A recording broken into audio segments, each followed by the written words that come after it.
గవర్నమెంట్లో ఉన్న ఎవరైనా సరే, గవర్నమెంట్లో ఉన్న మినిస్టర్స్ కావచ్చు, గవర్నమెంట్ ప్రతినిధులు కావచ్చు అండి, ఎవరు ఈ విషయాలలో ఇన్వాల్వ్మెంట్ కాలేదు.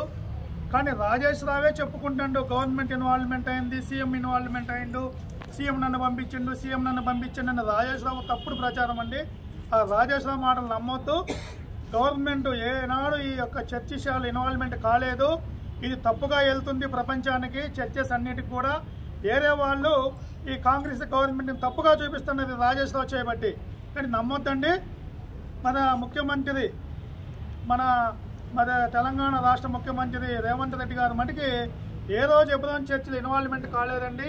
వాళ్ళ ప్రతినిధులు ఏం నరేందర్ రెడ్డి గారు కావచ్చు, షబీర్ అలీ గారు కావచ్చు, మరి పిసిసి అధ్యక్షుడు గారు కావచ్చు అండి, ఎవ్వరు మా చర్చలు ఇన్వాల్వ్మెంట్ కాలేదండి. కాకపోతే రాజేష్ రావు చెప్పుకుంటాడు వాళ్ళు ఇన్వాల్వ్మెంట్ అయ్యారని పోలీసు వారిని తప్పుదో పట్టిస్తాడు. అసలు రాజేష్ రావుకి కాంగ్రెస్ గవర్నమెంట్ కూడా సంబంధం లేదని తెలిసింది మాకు. కాబట్టి ఇది మటుకి గవర్నమెంట్కి చెట్టపేరు తెస్తండి రాజేష్ రావు. మేము కూడా నమ్మట్లేదు గవర్నమెంట్ ఇన్వాల్వ్మెంట్ అయింది అనేది మేము నమ్మట్లేదు.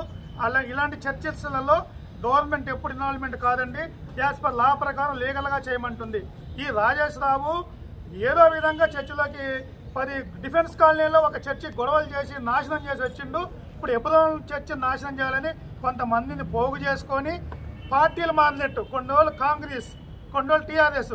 ఇప్పుడు కనుక కాంగ్రెస్ వాళ్ళు కనుక దీన్ని గమనించకపోతే వచ్చే 4 సంవత్సరాల్లో ఒకవేళ మళ్ళీ టీఆర్ఎస్ అధికారం వస్తుందంటే జెండా మారుతాడు, టీఆర్ఎస్కి పోయి జెండా కడతాడు. దయచేసి ఇలాంటి గుంటనక్కడ నమ్మొద్దండి. కాంగ్రెస్ వాళ్ళు కూడా రాజేష్ రావుకి సభ్యత్వం ఇవ్వద్దండి. కావాలంటే మీరు ఎంక్వైరీ చేసుకోండి.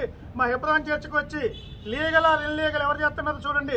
ఇక్కడ రౌడీలు, ఇక్కడ గుండాలు ఎవరు లేరండి. అందరూ చర్చకు వచ్చే భక్తులు, సభ్యులే. రాజేష్ రావు చేసే గ్యాంగ్ తప్ప వేరే వాళ్ళు ఎవరి గొడవలు ఇక్కడ కారణం కావు.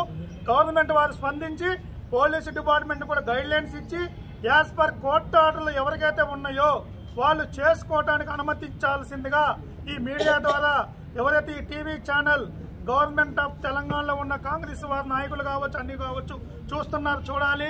తప్పుడు ప్రచారము, ఎమ్మెల్సీని కొట్టింది మళ్ళీ చెబుతున్నా, ఎమ్మెల్సీని ఎవరు కొట్టలేదండి.